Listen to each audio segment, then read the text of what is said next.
Excellences, Monsieur le Président de la République, honorables Mesdames et Messieurs les présidents d'institutions, Mesdames et Messieurs les membres du gouvernement, en vos rangs, grades, qualités respectives, un proverbe japonais dit que on apprend peu par la victoire, mais beaucoup par la défaite.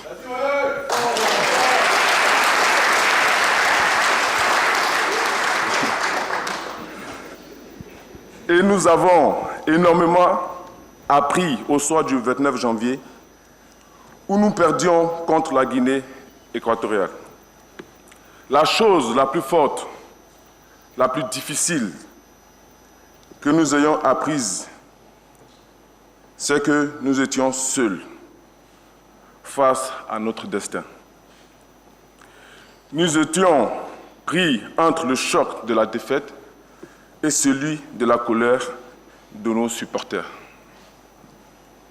En dehors de nos familles, tout le monde nous avait tourné le dos. Plus personne ne cherchait à nous rencontrer, à nous appeler ou même à prendre de nos nouvelles. Monsieur Idriss Diallo nous demandait de garder la foi, de s'accrocher à la petite lueur d'espoir, de qualification qui existait. Mais ce n'était pas évident, Monsieur le Président. Et puis, il y a eu ce message que vous avez posté. Ce message qui disait de ne pas se décourager.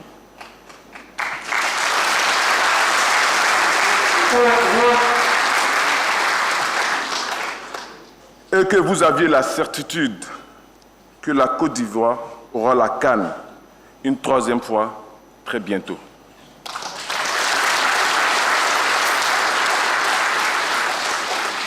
Ce que nous avons ressenti, ce n'est pas les mots du président de la République ou du chef de l'État.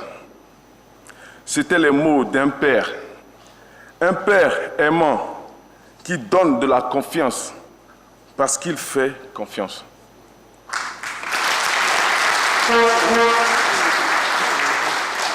Ces mots ont été une véritable bouffée d'air frais pour chacun d'entre nous.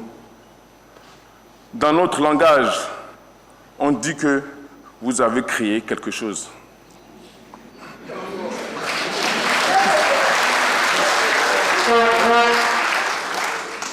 Et je voudrais, au nom de mes camarades ici présents, vous dire merci.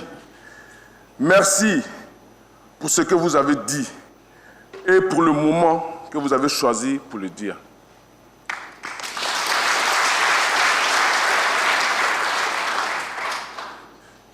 Monsieur le Président, ici présent dans cette équipe, nous avons des enfants issus de toutes les régions de la Côte d'Ivoire.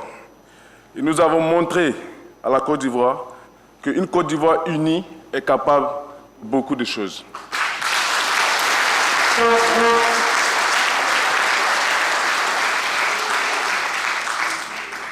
Excellences, Monsieur le Président de la République, dans l'histoire de cette CAN, il y a plusieurs petites histoires.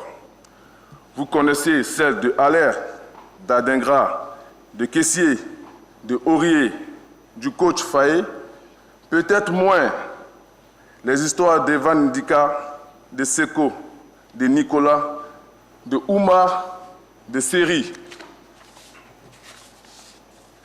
Mais celle que nous avons tous en commun, c'est l'histoire d'un groupe de joueurs, d'encadreurs, staff technique, fédération, qui se sont retrouvés au fond d'un gouffre. Un groupe d'hommes et de femmes qui ont appris que pour assumer leur destin, pour faire face à leurs responsabilités, ils devaient compter sur les autres. Ils devaient saisir chaque nouvelle occasion qui venait avec beaucoup de discipline et de générosité dans le travail. Un groupe qui savait qu'il avait besoin du soutien de son président de la République.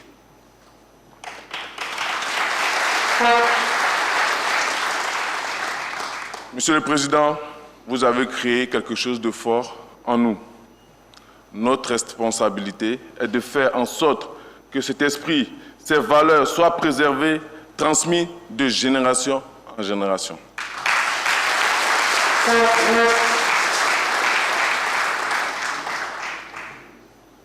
C'est un héritage. Comme le président Idriss l'a dit, nous sommes votre commando. À vos ordres pour la prochaine mission, nous vous remercions.